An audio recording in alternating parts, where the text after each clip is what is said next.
Welcome to Anatomical Gangster. I'm your host, Sue Hitzman. Today, we're going to be speaking to an incredible man that I met at the Lake Nona Impact Forum, which is an annual invitation-only event that brings the brightest minds from the health, wellness, and medical innovation ecosystem together to make a global impact for the world. Kunal Sood is a world-renowned social entrepreneur, impact strategist, and thought leader in the fields of disruptive innovation, leadership, and wellness. He's a high-impact entrepreneur and philanthropist. He's the founder of We the Planet and We the Future, where he works tirelessly to guide and lead others in their search for meaning and purpose through giving them a voice and curating extraordinary summits to inspire a better way of life, which I'm really excited to talk about. He's also the founder of X Fellows and a company called NOVUS, which is an intergenerational social impact summit and network that helps support the United Nations Sustainable Development Goals by uniting humanity through science, innovation, and technology. He's curated over 75 global summits over the last decade.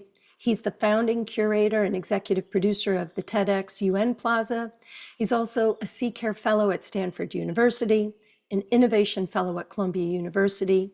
He's also the Chief Impact Officer at the Chopra Foundation, and he serves on the advisory board of multiple organizations, including Conrad Foundation, Be Generous, Climate Cardinals, and Columbia Business School, Think Bigger Lab.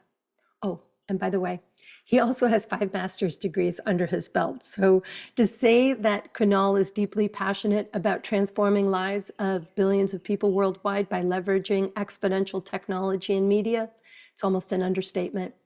Kunal has made his life's purpose to make the impossible possible through living a life of service, fellowship, and purpose. I'm honored to have had the conversation with Kunal. And here is my conversation with him.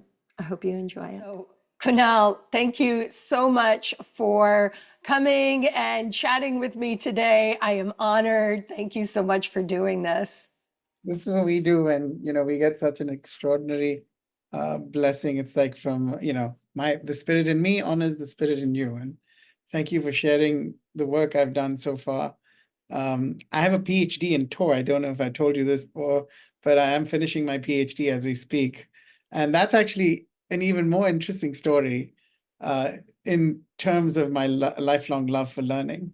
Well, wait, I want to hear this first. You grew up in Mumbai. In India. In India. I was born in Chennai, which is the south of India. Uh-huh. I got very lucky to do a project with Harvard in Mumbai. I was the only one selected for a project in the slums of Mumbai called the Slum Health Project with Harvard School of Public Health. I was training as a global health scientist at the time at UCSF, which is another school for medicine out in San Francisco. It's part of the UC system, like UC Berkeley, UC San Diego. This is UC San Francisco. It's really focused on medicine. My love for medicine started very early in life because of a man who was like the love of my life. He was like father figure to me. He was a grandfather to all of us. Actually, he saved all of our lives. He was amongst India's first cardiologists. And he took me under his wing and trained me. So I literally became kind of like his adopted son, even though he called me his best friend, right? It was really beautiful because he trained me in the art and science of medicine before I was even dreaming of medicine itself or anything. How old are you at this point when this was happening? I was 14. Yeah. Started like nudging me to become a doctor, right? And it was so fascinating because I didn't think I was going to be a doctor. I had no real visions as a child growing up, except for I had the only thing I had was the passion for the heroic journey. The hero was something that I was extremely passionate about. So I didn't grow up saying I want to be an astronaut, doctor, engineer, blah, blah, blah. My whole life's journey and purpose became one of heroic being, right? Being a hero. And not just a singular hero, but one, that was focused on the greater good. And you're doing that. By far and away, you're really, I mean, it's kind of spectacular. I say this with no joke. When you walk in a room, you just have one of those spirits that if ever I say I'm a spirit occupying a body and utilizing a mind to have a human experience, and you see one of those walk in, there's just an enlightenment about you that is almost childlike, but Yeah. in this, very ethereal way. And, I mean, I feel like you've got so many things that we could talk about. And I know that you've got some new endeavors, but will you talk a little bit about this whole pursuit of what do I want? I'm almost losing the word, we the planet and we the Yes. future, because I always think we the people, which seems to me very limited. But when you say we the planet and we the future, I think, oh, now somebody is on the pulse of real transformation. So we the planet became a thing for me when, the Constitution, our American Constitution is we the people. The Correct. United Nations Constitution is we the peoples. Mhm. Right? So lots of innovation there from the UN side. Indeed. Um, but what happened was in 2019, I did one of my summits, which was focused on putting the first woman on the moon. And I, Incredible. We haven't done that at all, right? I introduced that idea. Why is that happening? No, so it was a zeitgeist because then it became the Artemis Project. Everything happened around that time, right? Mhm. I introduced the idea at Tribeca Film Festival. A month later, the Artemis Project was announced, and I remember Nancy Conrad, who was Pete Conrad's wife, was like, it's amazing. The zeitgeist is happening. It's happening.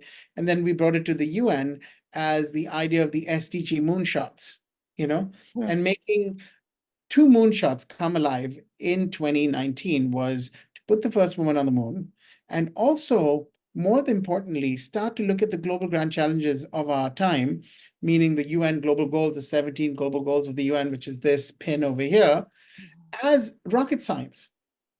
Treat it like rocket science so that we have a really focused approach towards solving for each and every global goal of the United Nations versus like try and, figure out what the narrative is to actually solve for it in a very scientific, rigorous, contemplative, and curious way so that you always seem to innovate.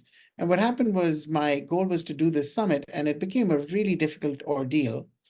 And I failed to do it in a way that I dreamed of. It happened, but at the end of it, it just gave me this terrible despair, a feeling of despair and and loss and failure. And at the end of the summit, I remember for 2 months I suffered tremendously, both emotionally as well as physically. And the resounding voice in my head kept saying, "We the people have failed. We the people have failed. It's too I have small. Yeah, I have failed." And then what arose from the depths of that darkness and that uh, ground zero was the idea of we the planet. Mhm. So we the planet was something that came from me, and it was this notion that I felt needs to really permeate and become pervasive in society, which is we the people have failed, and we, in order to have a better future and transform our world for a better future, we must serve something larger than ourselves. As we, the planet, we must look out for life under the sea, life on land, and really start to focus on our massive transformative purpose from a much larger view of the self being interconnected to each other as one. So, the idea of a universal oneness and understanding that we, the planet, matters much more than me, the planet, which is kind of like what this world is revolved into, especially if you look at all of the new science around social media. We've Yeah. literally architected a world, unfortunately, here and now, that is designed for narcissism and Yes, ADHD. that's it. That's what I was going to ask you is like, how can we in a society today?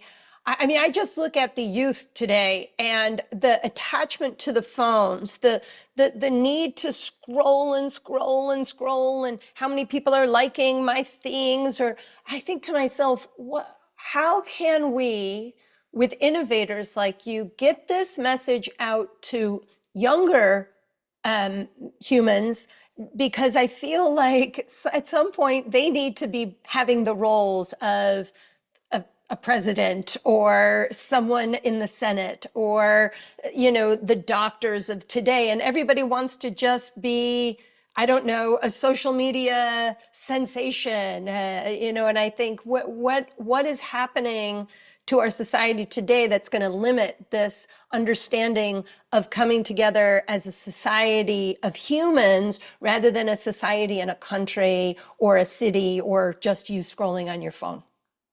Yeah, I think there's a complexity of levels of problems there, right? Firstly, it's we have made we reward only two things in life: power.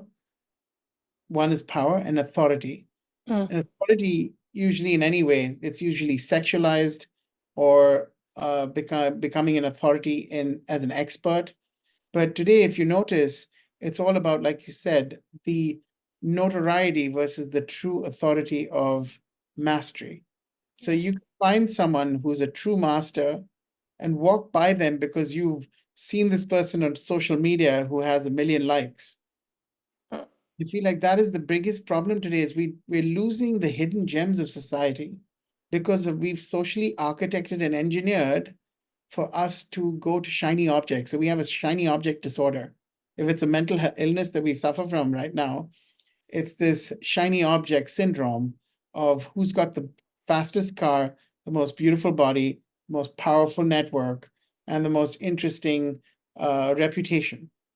And Yes. socially engineered, and I'm not saying, look, like God bless Elon Musk and all have done unbelievable work, and they've worked hard towards where they are. I'm talking more about the next generation who are just like more focused on the idea of being an influencer, right? But if you go talk to these influencers, they don't really know what they're influencing beyond Instagram and getting their likes and going forward. And they want to make an impact, all of them. Every single influencer I meet has an intention, and their heart is usually in the right place to make an impact. A couple of them I met don't care, which is interesting. But most of them do want to make an impact. And I think what needs to happen right now, there needs to be a great reset, um, where we need to make money not the power driver of humanity. Because right now, wealth creation and wealth um, capturing wealth has become truly the only reason why we exist. If you're Yeah. not on the Forbes list, you're kind of irrelevant. If That's, you're yes, not exactly. You're irrelevant. That's what I was going to say. You're kind of irrelevant. If you're not making a lot of money and if somebody goes onto your Instagram and they look at how many people followers, you have. follow you, you don't have a lot of followers. So you're like, you're not really important. I think, that's so rude. I mean, I guess it's just what's important. I've always been more of a social impactor in a live environment, standing in front of hundreds of people, right? So how do you now go from this world where also Google and technology is actually influencing us? It's putting in front of us only particular things, and I think that that's very manipulative, which is then manipulating the influencers to believe that what they're influencing is even a good idea.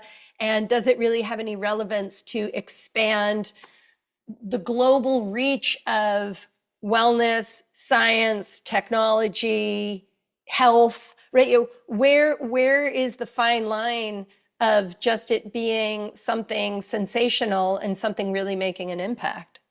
Yeah, so here's my theory around that.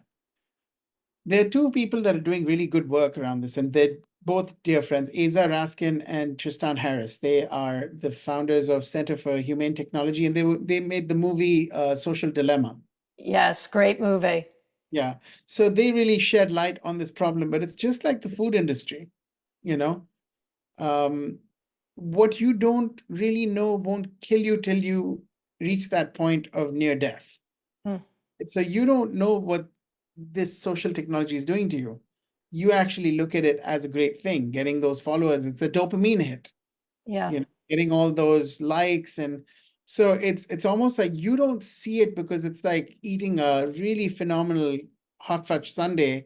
It's really huge and you just after a certain point, you literally feel like you're going to die. Mhm. That comes so late that you can't really reverse engineer to the beginning of when you started that process. And so for me, I think the more important piece of this here and now, in order to actually have us move from this engineered narcissism to a more value creation driven society, is we have to really identify what are our true global grand challenges. And to me, what sits at the center of humanity's greatest global grand challenge, it's not climate change, it's not social media, it's consciousness itself. I agree. Consciousness itself has to be augmented and brought into alignment with everything we do in life. And if we don't see consciousness as both our greatest strength, but also our greatest global grand challenges, humanity right now, we're not going to be able to bridge that gap. Because right now, what's really superseding consciousness is a lower form of life itself, which is money, power, and authority. Matter, right? Exactly. And I think that's it is I don't know if a lot of people really fully understand the concept of consciousness. Some people just say, well, of course I'm conscious, I'm awake. And I think it might be I can't even remember who I heard it from, but the whole idea of is if you can taste it, smell it, touch it, see it, put your finger on it, that's not consciousness, right?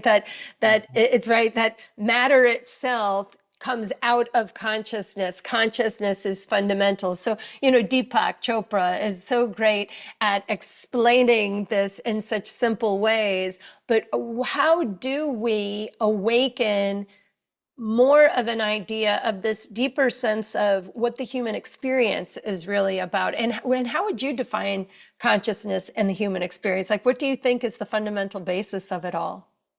So it's funny you say that because Deepak Chopra, of course, is a very big inspiration of mine, but so is this guy. And this is actually an inspiration to the Deepak Chopras and the Sadhgurus and the Shishi Ravi Shankars of the world. Exactly. So, I should have this on this main page, right? I actually have such an influence to me yeah, is the book I Am That. It really gives you perspective of the difference between a self yeah. and the connection of what we are. And I think that is the core, at the core of who we are here and now. Yeah. We have this amazing opportunity to truly become more conscious beings. And I think taking small steps, really small steps. I'll give you an example of what I did. During the pandemic, I actually put on close to 70 pounds. Mm, My BP was high. I, for the first time, had to get on blood pressure, cholesterol, and diabetic medication. It was unheard of because what I didn't do was move. right. So the first thing you have to do is move and nourish your body the right way. The pandemic ended up being a true blessing and curse, both. One, New York City opened up all its finest restaurants to delivery. So all of a sudden, I was in heaven because I was getting it delivered to my door and I was eating myself to death. Mm, Right. So for me, it became very clear that, okay, what I need to do here and now is really focus on two things. One is my health, and two is my inner peace, right? And that's where consciousness begins. It's your health and your inner state. Because in order to have truly extraordinary and meaningful impact in the world, I believe you have to have inner transformation. mhm, When you have that inner transformation, you will consciously start to develop every tool, every skill, every mindset necessary for you to become a really impactful human being. And with that, you won't be a leader that seeks followers. You will become a leader that creates more leaders. And to me, that is at the seat and the heart of being a global citizen today, is to really become a leader that creates and inspires other leaders into action. and so in that moment when you were like, my God, I am turning into unhealthy, unconnected human, what was the step where you just said, I've got to stop this? What shifted for you that made you sort of change as that step of awakening? I don't think it was a moment. I think it was a gradual awareness that just came into focus. And I realized that if I don't do this, I'm going to kill myself. And I am going to kill myself. It's not like I was going to die because of natural causes. I was doing it to myself. So I was self-sabotaging my life's journey and purpose because I felt like, I don't know, had maybe some misplaced beliefs at the time. Um, the COVID-19 crisis was a real near-death experience for me, career-wise, as well as just personally, because all of a sudden, from doing these extraordinary summits, I was stuck in a cocoon trying to reimagine and reinvent who am I. So I really went from what I've done to the basic question of who am I, right? And the first thing I realized is I started asking myself that question, and I realized, oh my God, I'm really, really unhealthy. That's who I am right now. And without health, there is no wealth, there is no fulfillment, there is no real relationship to anything, including the self. So, there's a beautiful saying I remember reading, which is a healthy person has a million wishes, but an unhealthy one just has one, which is to be healthy. Right. So for me, that dawned on me, and I started working on just, the idea of health and well-being, right? That was my first step into getting out of crisis as a conscious leader. Secondly, wealth and wonder, becoming curious about how can I create wealth now that I don't have the resources, the same opportunities I did just a year ago. So I had to reimagine and reinvent my life. I went back to school. I became a PhD student, and I created a theory, which is my dissertation title, which is the theory of audacity. And in the theory of audacity, I study how the most audacious journey we can embark on is one of the inner journey and self-transformation. And then once we juxtapose that to some of the best leadership principles of the West, we will have an extraordinary integrative approach to life itself. And to me, that is the greatest thing you can do right now is solve for one of our greatest global grand challenges, which is leadership. I feel like leadership is our greatest crisis along with consciousness. So these two in tandem are what I'm trying to solve for as a human being. First, by embodying it on my own, by walking the path of integrity, by walking the path of authenticity, by walking higher purpose, by learning to be more compassionate, more forgiving, more understanding, more empathetic in my own life's journey. Because I have, just like anyone else, ways in which I um, judge. It's not discerning, it's judging. I'm not non-dual yet. I'm still dual in my approach to life for now. So I'm trying to really embody and learn the principles of non-duality so that I can embark on the practices necessary, such as exercise, meditation, mindfulness, compassion, altruism, and being someone that's truly focused on something that's larger than me. And that's how We the Future was born, actually. We the Future was a child of We the Planet. And We the Future was really a bold attempt to bridge the gap between the elders and the youth to make the impossible possible. And that's a big statement, to try to bridge the gap between the young and the old is, how do we bring more, I guess, excitement into these utterly critical roles like government, like being in the UN and trying to create global change to uh, the younger humans that are out there? And how do you see uh, people like me encouraging young people to get involved with, again, the political climate of any sort to try to help impact the world? So I was invited to TEDx at the UN, right? So I brought TED to the UN. That's how I got in touch with the UN. And the UN, I often call one of the most extraordinary organizations, as well as the Hunger Games sometimes when you have to deal with them. And I often feel like a tribute, and they've done really good work with the youth as well. I think, the problem is not the UN. Again, I think it's the UN itself symbolizes something extraordinary, Mm. something deeply necessary, right? And I feel like that's why I still have such an affinity and love for the United Nations itself. I feel what's missing is, again, the human element of leadership and the effective leadership and communication and camaraderie necessary to bring these generations together. They do stuff and then don't give the youth too much. I mean, the youth are also quite smart. And this is something that's evolutionary, I've learned. Are they? Kids are very smart at manipulating our parents, right?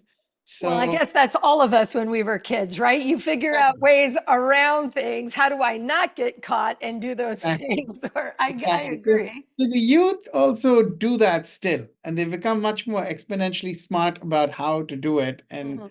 there's this is what needs to be broken, needs to be reset and completely create a whole new dialogue around authentic, deep connection, which doesn't exist. Right now, it's like fear-based or entitlement-based, like how Greta Thunberg says, "How dare you? You stole my childhood." And the truth is, she's living in the best times of her life. I mean, right now, where she is geographically, geolocation wise, she's living a great life, right? It's wonderful for soundbite, and it is true that the world needs to wake up. But that kind of narrative is not going to work because when did you ever succeed when you scolded your parents or threatened them? You I'd know? get locked in my room if any of those things happened. I would not have seen the light of day for In weeks. India, we wouldn't have seen the light of life. No, exactly. I'd be reading my books in my room, grounded yet again. Exactly. So when you say that what we need is, again, more of the, I guess, the support of innovators to bring these people in. What are who are those innovators? Like, what is that step that we're missing, and how can we bring more of the youth into this conversation? What do you think it is? Well, I think for starters, uh, we need less idealization and more groups of people coming together that are empowered as small groups. Like, for example, going back to Greta, she did an amazing job shining a light on climate change. It's a problem. We need to focus, we need to pay attention. Where I feel it becomes a little bit of a problem is this martyr syndrome again, where one person has to solve everything. So it makes her feel a lot of pressure. So she starts being performative in some ways, right? She's only 18 years old. She's a young, extraordinary woman doing extraordinary work in the world. And so she's just doing her best. And then, what the media likes to do, I've learned, at least from my view, is they like to put someone up and then tear them down, right? Yes, we love to hide behind our keyboards these days. There's a lot of bullying out there, and people love to create comments over things that they literally have no idea about, and much like you said at the beginning of this, put judgment out before knowledge. And Yeah, it's such a crime but it's happening all the time. exactly. And I mean, I'm maybe crazy to suggest this, but for example, Greta Thunberg, who's a lovely, extraordinary citizen of the world focused on climate change, right? Having a deeply connected, meaningful conversation with someone like Donald Trump, okay? Creating those conditions is what's necessary here and now. And if we don't have these two generations meet, as well as two sides, we're literally not going to solve for the problem we have here, right? If we just keep attacking and abusing each other, there's going to be no solution in near sight. There's going to be a lot of headlines, news, media, they'll flourish because when it bleeds, it leads. So the more one child attacks the elder, elder attacks the youth, it's like this ratchet up the pain, right? But when pain becomes suffering, Mm. then it's unnecessary, right? So for me, it's about moving through the pain to find something much more important, a gift of hope that we can give each other. And then from that hope, we find healing. From that healing, we find tangible ways of being together, united in action, not divided as two separate, camps of generations, genders, parties. Just there's too much division. So for me, I see Greta Thunberg as well as Donald Trump as two extraordinary people in their own right. You know, both have their issues, but they're both trying to do what they can as leaders in the world. And they're Right. so far apart from each other. They're like, red and white, right? Um, and one's solving for climate change, one's running for president. Yeah. See? So for me, I feel like that's what needs to happen. I'd love to be kind of like a force of being able to convene the conditions that both feel safe to not attack each other, but actually sit together and have a conversation. Because if you think about it, I'm pretty sure um, Donald Trump loves his kids. I know that for a fact, right?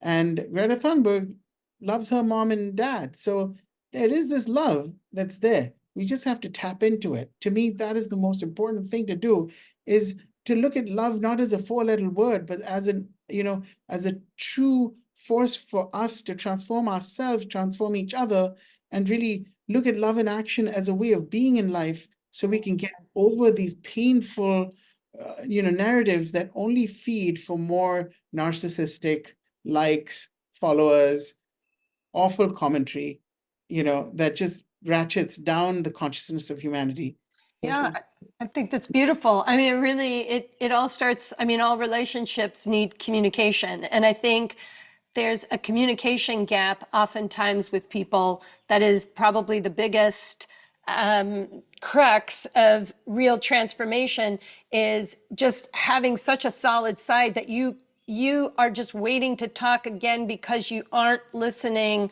to the person trying to give you a different perspective. And I always say, we should waste less time trying to change someone else's mind, because the mind is so adaptable anyway. It's changing all the time, all the time. So if instead we really come to a place to, how you're saying, amplify love, take away the suffering, because pain can be a great motivator, but when you suffer in it, now you're in a place where nothing can change, because that's what suffering is, right? It's the eternal fixation of no transformation within one's beliefs, feelings, thoughts, and all of these other aspects of life.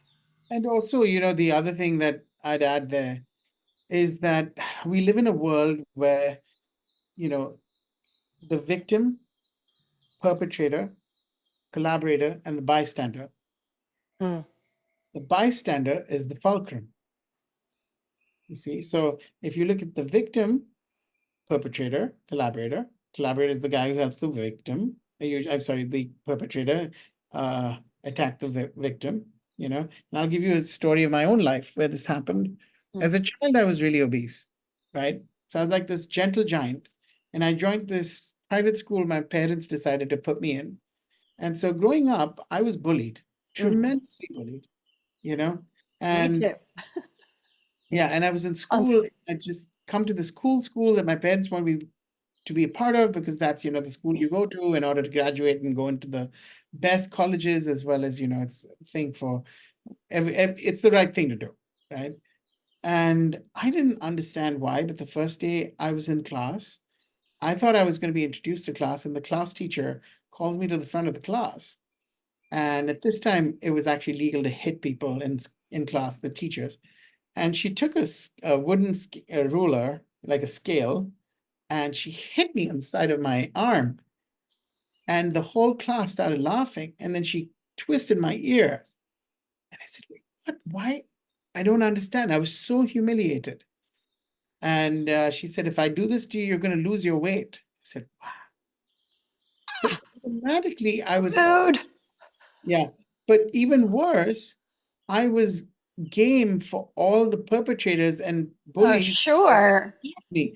And because I was this beast, it was like a game to them, so they started like bullying me. And I never forget, I just wanted to belong. And I kept saying, please don't hurt me. Don't. And it wasn't like I was a scrawny kid. I was like this gentle giant. Just like, please stop. Like, and at one point, I think they did something that's a real like red line. Um, they crossed the red line, and I think they insulted my mother. Oh, And and it was so interesting because I always saw myself as a child in the family as well as in life as a black Labrador, born into a group of golden retrievers, right? So like a black Labrador, I kept like, rescuing and being kind, loving, compassionate. And then all of a sudden, when they insulted my mom, I remember there's some kind of power that, like an insurgent power, like literally like Beauty and the Beast, and I just had this surge of power from being a black lab. I mhm, suddenly transformed into this Black Panther. mhm. And all three of these kids who used to be my bully got swiped all of a sudden, and I was in the principal's office because I attacked three trust fund kids. I have so many similar stories of gosh, I mean, it brings up those emotional moments where it just there's some part of you that just erupts and you're like enough of this and finally stand up for yourself and then all of a sudden it's different. Exactly. And that's when I finally stood up and I became a bully's bully. Yeah. And then what happened was the next day, even though I got in trouble, I came back and I saw all these other kids who were like, all of a sudden I was the Black Panther in the forest. So all these lesser able kids came and said, oh my God, I really, need your help because these guys have been bullying me too. So all these rabbits and foxes and, less goats and all these timid animals, which I connotated to the people and the kids that were coming to me, saw me as their protector. So Mm, all of a sudden I had this newfound um, identity as the guardian of yes. these weaker students in my class. Mm, And that was the most powerful lesson for me because all of a sudden I realized I had a very sacred responsibility to be a guardian of the weaker peers, right? yeah. And then uh, that was the first time I realized, that the most important thing you can do in life is don't be a perpetrator, you know, don't be a victim, don't try not be a collaborator, never, ever, ever be a bystander, Yeah. you know. And And that's when I stood up for myself. I stood up for the others that couldn't protect themselves. I kept going to the principal's office for a while, which was fine because, that was the sacrifice I made when I realized I could protect them.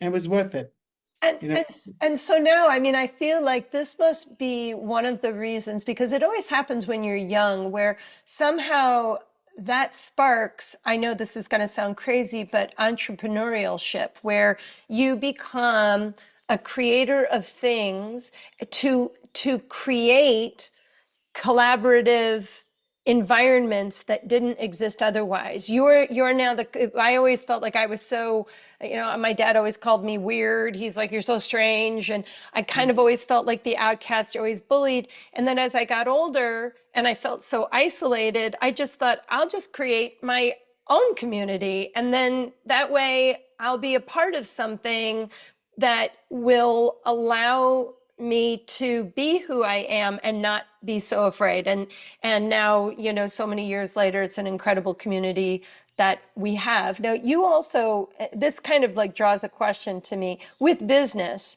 If you had to tell someone who was going to start a business or they wanted to create a foundation or they wanted to, I don't know, create a community of their own, what's some wisdom that you could lay down? Maybe what I would recommend not focusing on is, like just making a lot of money or just having a lot of power, but what would be some things that you would advise somebody to focus on to create a good business? So there are four elements I believe that are the core of any business. Focus on team, timing, idea, and resilience, That's grit. brilliant. So these are your four quadrants that because you're not going to make a lot of money right out the gates unless you're already rich as can be, you know. Yeah, the whole idea is to form a team that never quits on you and you never quit on them, Mhm. right? Creating that culture within the team. timing of the product or the service, is very, very critical to your success. So you ride the wave of whatever you're trying to do. The business model is extremely important. So you can keep iterating, which is very, very important. So the rapid iteration of that model so that it fits the product market fit is very, very key to your timing and your team. And finally, resilience and grit. Very important for any business right now to Mhm. create like a culture of resilience and grit, but with, lined with a silver lining with compassion and I would say empathy, because right now the dog eats dog world is really affecting us. We're seeing people burn out faster than ever before. We're seeing kids think about ending their lives at ages that were never even thought of. So Yeah. I think there's there's something about temperance with grit. You shouldn't have it become everything, not achievement or success at all cost. You also have to really do the inner work alongside that. So Yeah. to me, that is very important. I almost feel like now the grit piece also has to be more about self-mastery. Yes, a bit of tenacity, right? And I think that you have to kind of go in there with a strong belief of, I always say you need people, passion, and purpose, right? Those are like my three P's. If you don't have a passion for something, it's not going to go anywhere. If you don't have the right people, you're going to be talking yourself in a circle for every life, right? You're just going to be there all the time. You need those people to grow. And you hit on a topic here that I think is something about, for me, the meaning of life, that it's such a gift to be in skin, to be having a human experience at all, and to make a choice to end the human experience is being stuck in suffering. And I'm certain, and you've said this, right? I'd be curious, like, what do you think are the regrets of the dying, and then what do you think is perhaps something that we could share with people to shake them out of, or hug them out of their suffering, to awaken to the true purpose of life in general?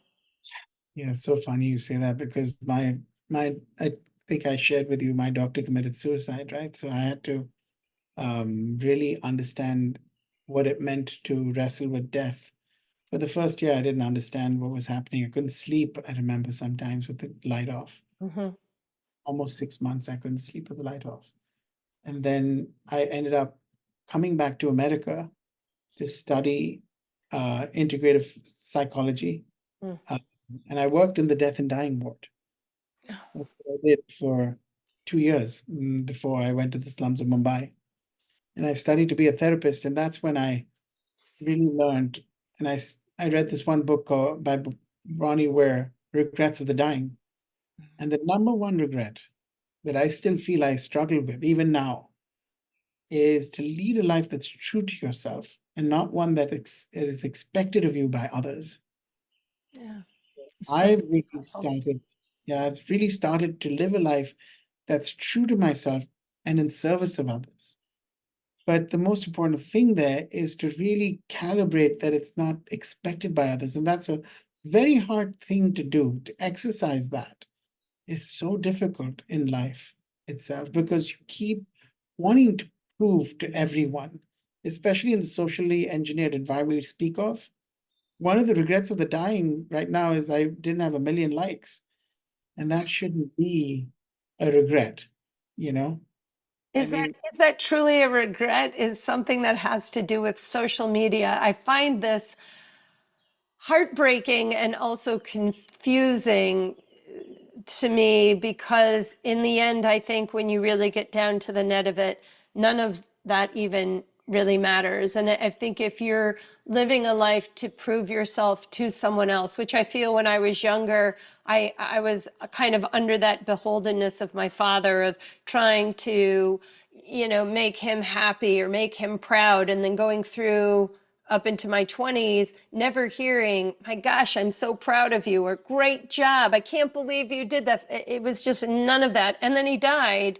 And I thought to myself, well, now I don't have anybody that I need to prove myself to. So I might as well just live my life and be a good person and try to contribute to the world in the best way that I can, and you just keep going. And I think that's an important thing. I think that's a really beautiful thought to send to people. And I know, you mentioned earlier on mental health. And a lot of my listeners know I talk about this quite a bit, that my mother has bipolar disorder. And so trying to help her to maintain a baseline because of how much it damages her brain is really work. It really has time. But there's a lot, I think, of mental health that we are undertreating. I think we don't have enough conversations about it. And I know this past week you did a summit that was with mental health. What did you do this weekend that I missed out on because I was not in New York? So this weekend brought in an astrologer, okay, to focus on, your state of mind and your state of being, right? And this is Global Mental Health Awareness Month. So my vision for this month is to reimagine global mental health from the inside out. See, we should look at it, global mental health, as an inside job, not just a job for the mind, but the body, mind, spirit, and soul. All four layers of existence must be in comprehension with each other. And as we live into a more and more AI-driven future or technology-driven future, we're going to have to really harness those subtle inner sciences, which we consider pseudoscience, because the more we see the quantum world exist, quantum computing, AI come into effect, our intelligence, our so-called natural brain intelligence, is going to look like a tiny seed compared to what AI and the future of exponential tech will do for us. Mm-hmm. We Yeah. have to rely on aspects of the human experience as well as the human mind that will allow us to tap into hidden potentials that AI doesn't have as yet, that AI cannot explore. It's almost like the Matrix. You're going to have to become Neo Mm. in your own way. You're going to have to explore those supernatural powers that are hidden within the human being. You Yeah, know, and AI, I think, is going to be an amazing thing. I can't remember. I don't think it was Peter Lee who said it at the Impact Forum, but one of the other gentlemen on the panel where he said, I think we're very much overestimating what AI will do in the next 2 to 3 years, but we're significantly underestimating what it's going to do in a decade. And I think it is something where we need to make sure that families are working with AI, learning how to use it so that they can also help their children to utilize it more, because they're going to be on the pulse of it as life continues on. Am I right to say that, right? I agree. And I think that's exactly same thing with human potential. We often, you know, overestimate what we can achieve in a year and underestimate what we can do in a decade. Right. So, in a decade, you and I together could impact 1 billion lives if we truly put our heart, souls, and lives, effort, and purpose into it. But in a year, we often put these grandiose dreams out and end up accomplishing maybe 10% of that because we weren't in alignment. So for me, I agree. That's AI as well as humanity. I think the most important thing for now, at least as we, move forward with our mind, mental health in check, is to really lead a life that's true to yourself and not one that's expected of other, but in service of something larger than yourself. Yes, indeed. True to yourself and all about yourself. That's what's happening right now. It's becoming all about me, you know? And that's why we have to shift from me to we. That's why it's we the planet. That's why it's we the future. That's why it's we the people. Yeah. That essence of we the people. Yeah, I always think in life, don't be in it for the short game, be in it for the long game, because that's the one that's going to matter in the end. What you accomplish in a year, big deal, right? But what you accomplish in a lifetime, well, I mean, I think the world is the oyster. And Kunal, I mean, I could talk to you for another hour. I want to be respectful of your time. But, for what you've accomplished and all of the great work that you've already done, I cannot wait to see what happens in the next decade with all of the pursuits. And somehow I hope to interweave some part of my spirit around your spirit and see if we can make some more magic and help to create a better life for humanity. Well, if you come the 30th of May, we're doing a very special forum on mental health.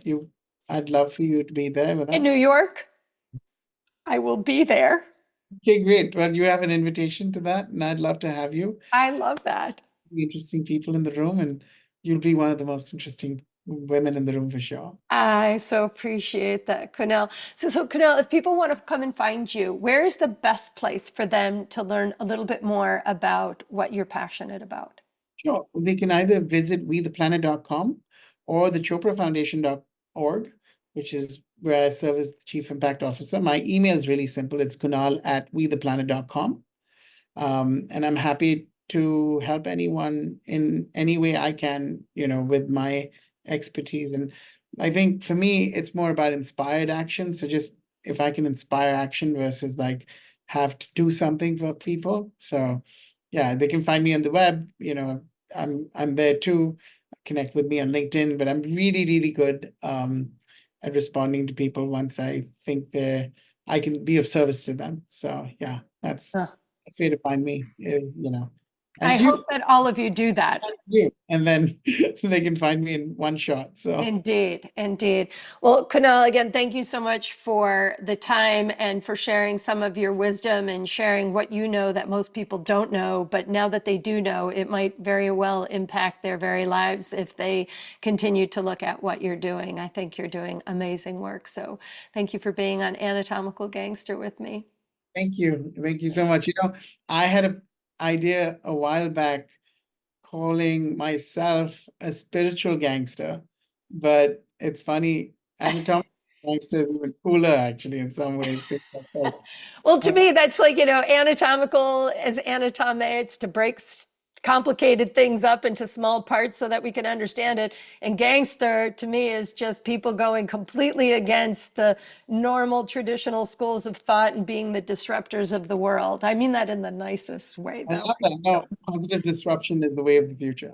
That's it. That's it. Well, Kunal, thank you again. And for all of you guys listening in, thanks again for watching another one of these episodes of Anatomical Gangster. We'll see you again soon.